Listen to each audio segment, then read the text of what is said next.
Well, new at noon, the state is taking steps to make it right after years of marijuana-related jail sentences. But are they doing enough? Well, already we're hearing some activists say no. In all, 19 communities are being targeted to get extra help, including reduced fees to enter the marijuana market for locals. As 7 Action News reporter Matthew Smith found out, there are many right here in Metro Detroit in need. We just got out of a meeting hearing details about the plan, what it means, how Michigan will roll out this social equity plan, as they call it. Really, it's the state trying to do right by communities where a lot of people were jailed, frankly, just due to the use of marijuana.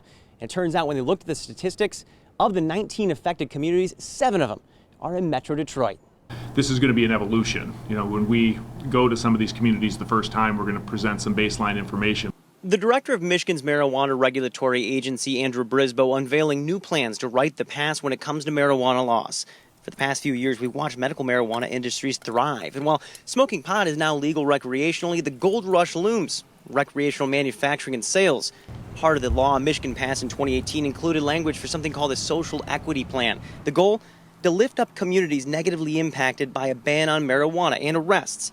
Now this team will begin entering those communities, giving lessons on how to enter the business. But perhaps the most important part, reductions in fees for licenses, seen as a roadblock to people who would most benefit from getting into this booming industry.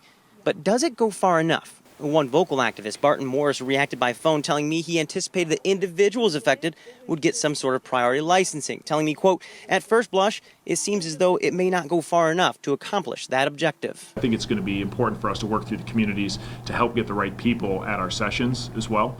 So they play a very important role. Now there is a lot of information and a lot of our viewers may actually want to get involved in this. This will begin to roll out in August. We are putting more details about how this is going to work online at WXYZ.com, and we'll update it as we learn more. For 7 Action News, we're in Lansing. I'm Matthew Smith.